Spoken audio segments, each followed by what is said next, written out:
자, 제가 우크라이나 사태에 상당히 집중하는 이유는 저 사태의 결과에 따라서 한국의 안보도 매우 위태로울 수 있다는 겁니다. 어제 보면 이 푸틴이 국방장관을 중국하고 북한에 보내서 미사일을 구걸했다는 이야기가 나옵니다. 자, 한동안에 이 세르게이 쇼이구 러시아 국방장관 푸틴에 이은 2인자다 이런 이야기가 나오는데 사라져서 숙청이나 감금당한 것이냐, 지금 우크라이나 전쟁의 실패를 책임지고 이런 이야기를 지금 하는 쪽이 있었는데, 이 사람이 공식 석상에서 사라진 동안에 북한과 중국의 미사일 등 무기 지원을 요청했는데 중국은 거절하고 북한이 수락했다라는 이야기가 지금 나오고 있습니다. 자, 우크라이나를 침공한 후에 러시아가 지금 계속 전쟁에 고전하고 있는데, 자, 그러니까 이제 직접적인 맨투맨 전투를, 근접전 전투를 하지 않고 멀리서 미사일을 계속 쏴 보내요. 자, 전투기도 좀 띄웠는데 전투기가 지금 격추가 굉장히 많이 됐죠. 그러다 보니까 미사일이 안전하다고 미사일을 많이 쏴댔는데, 그러니까 결국은 이 미사일 부족 현상이 나타났어요. 심지어 러시아가 한 4, 5천억 이상 한다라는 극초음속 미사일도 쐈어요. 몇 개.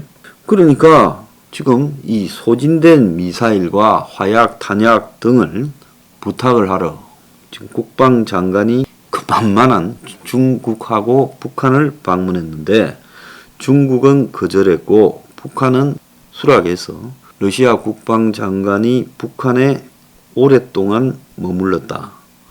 자, 요런 이야기가 나오고 있습니다. 오늘날 북한의 미사일 체계의 핵심은 러시아의 미사일 우주과 기술에서 나왔지요. 그래서 북한 미사일이 러시아와 거의 비슷하기 때문에 호환이 가능할 거다.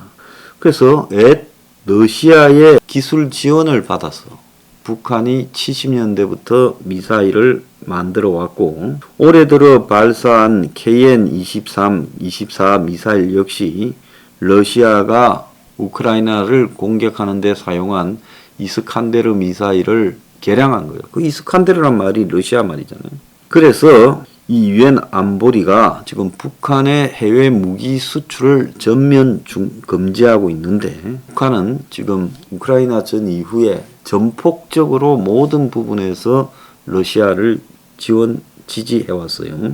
자, 그래서 북한이 이렇게 러시아를 지원하는 이유는 어려울 때 러시아를 도와주고, 또 러시아가 지금 일으키고 있는 상황을 북이 최대한 활용하자. 즉, 북한 입장에서는 세계 아무도 사고를 안 치는데 북한만 사고를 치다가는 미국한테 정면으로 찍히면서 무력 보복을 당할 수도 있겠지만, 러시아가 저렇게 싸우고 있고 중국이 또 러시아 편을 좀 들고 있는 상황에 북한이 적당하게 미사일 발사하고 또 사고를 치는 부분은 미국이 그야말로 주의력이나 대응 능력이 분산되어져서 크게 북한을 공격하지는 못할 것이다. 그래서 북한 입장에서는 유럽에서 전쟁이 벌어져서 거기에 신경이 쏠려 있는 부분이 자기들이 사고치기에 굉장히 적절하고 미국의 대응 또한 제한이 있을 거다. 그렇게 보고 또 자기들이 그렇게 하는 부분에 대해 미국이 전 세계를 힘을 다 모아서 북한을 압박하는데도 제한이 있을 거다. 이렇게 보고 있습니다. 자, 어제 윤석열 당선인이 한미연합 방위태세 강화를 한다며 한미연합사가 있는 캠프 험프리스를 이례적으로 방문했어요. 자, 그래서 평택 미군기지를 방문해서 북한의 ICBM 발사를 언급한 뒤 한미 간의 결속력을 높이고 북한의 핵미사일에 대한 대응태세를 강화하겠다. 그러면서 이제 주한미군을 격려했어요. 또 거기 가다가 삼성 반도체 공장을 보고 또 언급을 좀 했다. 뭐 이런 이야기도 있습니다. 자, 이 메시지 전달 차원에서 보면 차라리 그냥 삼성에 뭐 때문에 간다고 가지 평택 미군기지 가다가 길에서 본 삼성 공장을 보고 또 반도체 운운을 했다라. 이거는 메시지 전달에 좋지 않은 방식이다. 이렇게 봅니다. 그런데 대통령이 미군 기지를 방문하고 당선인 시절에 좋다고 봅니다. 근데 중요한 거는 한미 훈련을 강화하고 한미가 안보 태세를 갖다가 확립하고 동맹을 튼튼히 하자. 이걸로 근본적으로 해결이 될 문제가 아니라는 겁니다. 지금 미국의 추세는요, 우크라이나 사태에서 드러났듯이 전쟁에 개입을 안 하려고 합니다. 만약에 미국이 나토 회원국인 발틱 3국에 러시아가 신속하게 침략해서 점령했다면 미군을 바로 보내서 러시아하고 전투를 했을까요? 저는 그러지 않았을 거라고 봅니다. 전쟁하기 싫은 독일과 프랑스가 말리고 미군은 씩씩대면서 말려서 못 이기는 척하며 빨리 러시아 후퇴하라고 경제 제재에 들어갔지 치고 들어가지는 않았을 거라고 봅니다. 그러니까 우크라이나가 아니라도 루마니아나 폴란드나 발틱 3국이나 몰도바나 이런 나라에 러시아가 쳐들어갔을 때 미국이 바로 군대를 보내서 러시아하고 맞붙었을까? 굉장히 회의적으로 보고 있습니다. 미국이라는 나라는 정치인부터 국민들까지 자기 나라가 직접적으로 진주만이나 9.11처럼 공격받기 전에 다른 나라를 위해서 전쟁에 돌입하는 부분은 아예 안 하려고 하는 나라가 되어가고 있어요. 1차 걸프전 때 쿠웨이트 때문에 미국이 2차 걸프전을 아버지 부시가 일으킨 게 아니라 석유 이해관계. 그때만 해도 미국이 미국 땅에서 저렇게 세일 가스나 오일이 나올 거라고 생각하지 않았기 때문에 중동을 미국이 석유로 완전히 장악하고 있지 않았습니까? 그러니까 그렇게 했던 거예요.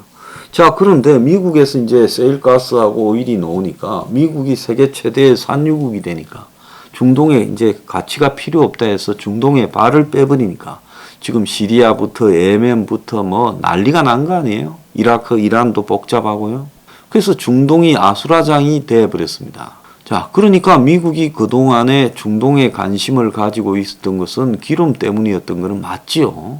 자, 그러니까 사우디가 이제 이 바이든이 이 러시아 우크라이나 침공 때문에 에너지 제재를 하려고 사우디에 이제 오페크 국가 공조 석유 수출 국가들이 정산을 좀 해라 부탁하려고 전화를 걸었더니만 사우디 국왕이 전화를 씹었습니다. 그리고 사우디는 지금 중국하고 무역관계에서 위안화를 갖다가 지금 기축통화처럼 지불하려고 기름 판돈을요. 그렇게 지금 또 시도도 하고 있어요. 그래서 한마디로 니 뭐 우리하고 볼 일 없다 이렇게 해버려도 미국이 뭐 할 방법이 별로 없어요. 자, 그러니까 세계가 과거의 냉전 시대다. 그 이후에 미국의 잠깐의 이 밀리터리 임페리얼 군사 제국주의 유일 체제일 때나 이때하고는 다르게 이제 전부가 알아서 각자 도생을 해가는 거예요. 대만도 지금 중국이 대만에 쳐들어오면 미국이 도와줄까에 대해서 대만 사람 3분의 1만 도와줄 거라고 생각하고 있습니다. 점점 낮아지고 있어요. 자, 그러면 한국은 미국의 비핵화 프로세스라는 말을 믿고 CVID 이야기만 하고 있는데 제가 여기서 이제 하고 싶은 이야기는 지금 북한의 핵이 이미 미사일과 핵이 러시아가 얻으러 갈 정도가 되었으니 얼마나 많이 이렇게 양산 체제에 들어갔겠습니까? 자, 그렇다면 저 북한의 핵과 미사일을 평화회담을 통해서 비핵화 회담을 통해서 없앨 수 있다고 믿는 대한민국 국민들이 몇 프로 되겠습니까? 대부분이 없앨 수 없다라는 것을 알아요. 그런데 호남에 사는 사람과 좌파들은 뭐라고 합니까?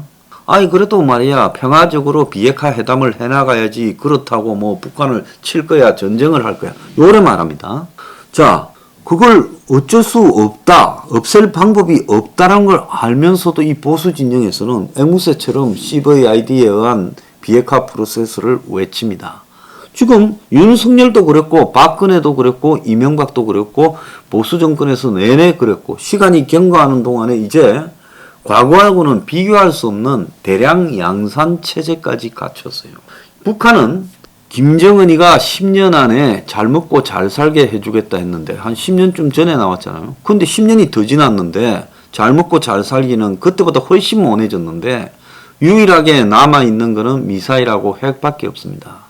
그러면 북한은 이 한 가지로 올인한 거예요. 나라의 국력을 다 털어가. 자, 요걸 갖고 성부를 내자는 겁니다. 그래서 북한이 이 성부라는 것은 당연히 북한의 핵과 미사일을 인정해 주는 건 그건 기본이고, 그거는 북한이 핵과 미사일을 개발한 원가 수준의 이야기고, 거기에 이제 이자와 수익금을 붙여서 먹어야 되겠다. 그게 뭐냐?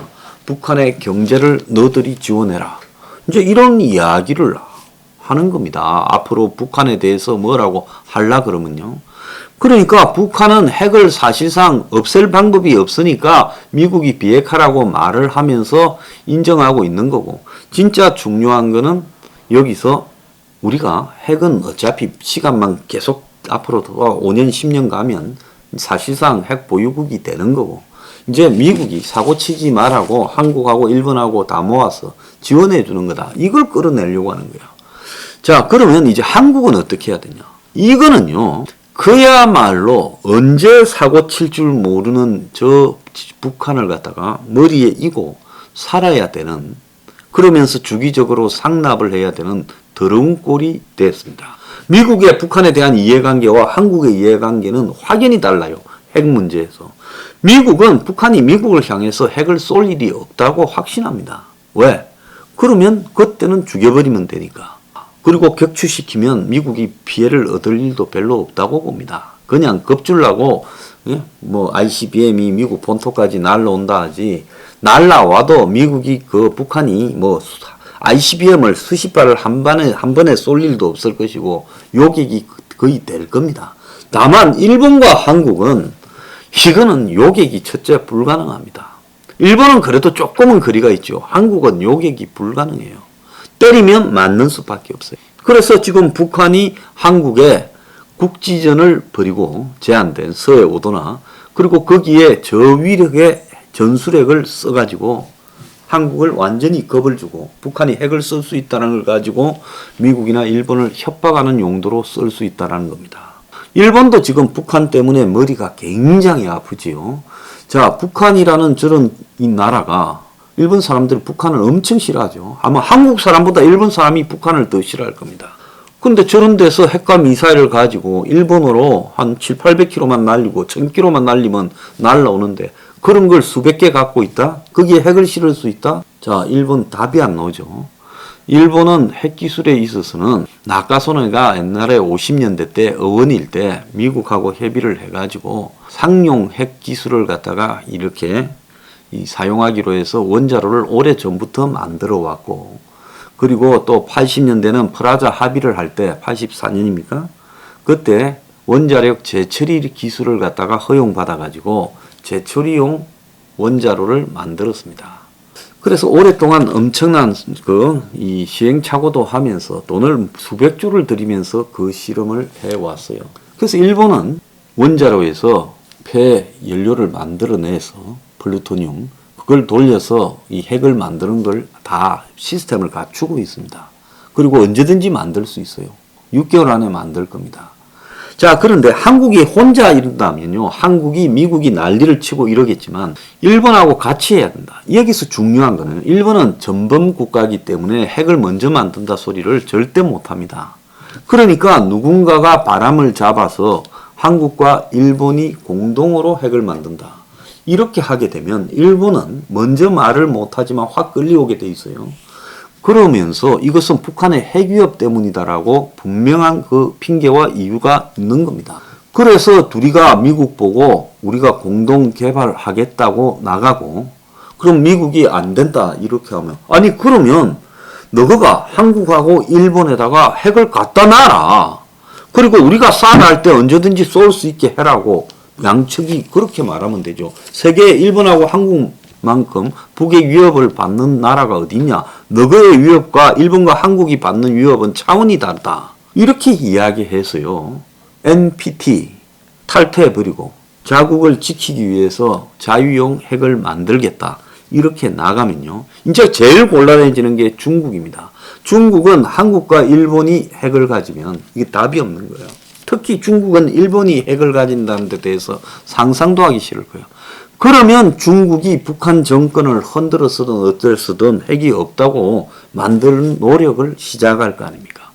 그래서요, 지금 한국의 대통령들이 비핵화 회담이니 또 무슨 더 나아가서 한미가 뭐 군사훈련, 핵이 있는데 그 군사훈련 맨날 딴게 해봤자 뭐합니까? 미국도 좀 웃겨요. 그러지 않습니까? 오늘날 러시아가 우크라이나한테 재래식 전쟁에서 깨지는 거는 나중에 내가 따로 이야기하겠지만 핵전쟁을 중심으로 설정하다 보니까 재래식에는 그냥 돈을 쓰기가 싫어가지고 허접하게 무기 관리를 하면서 저렇게 된 거예요. 그래서 지금 한국이 재래식 무기를 연 50조씩 쓰면서 강화해 갈 필요가 있는 것인가? 그리고 이런 것들이 과연 의미가 있는 것인가도 지금 생각을 해봐야 되고, 미국 말만 믿고 미사일 방어한다고 될 일인가? 방어가 안 됩니다, 한국은. 자, 그렇다면 미국이 정말 미사일 방어를 할 수 있는 기술을 내놓을 텐가? 미국도 없을 거예요. 한국 같은 상황에서 막을 수 있는 방법이. 아이언돔을 촘촘하게 강화해야 되는데 그 굉장히 시간이 걸릴 거예요. 자, 그렇다면 우선적으로 핵을 가져서 핵 대 핵으로 상호 확정 파괴로 가겠다. 이렇게 했을 때 미국이 핵을 내놓든지 할 거 아닙니까? 아니면 한일이 같이 만들어서 내놓는다. 그럼 세계에서 뭐라 하기도 어려워요. 자, 그래서 이걸 핵을 사용할 때는 미국, 한국, 일본이 공동으로 합의됐을 때만 사용한다. 요렇게 하면 될 거 아닙니까? 여기에 뭐 일본하고의 과거 역사가 어떻고 그건 절대 좌파들은 그러겠죠. 어차피 이런 거는 국민투표 정도 붙어야 될 거라고 저는 보고 있습니다. 근데 솔직하게 깨놓고 말하면 이 방법 외에 북핵 막을 방법이 없다라는 겁니다. 있으면 이야기해 보세요.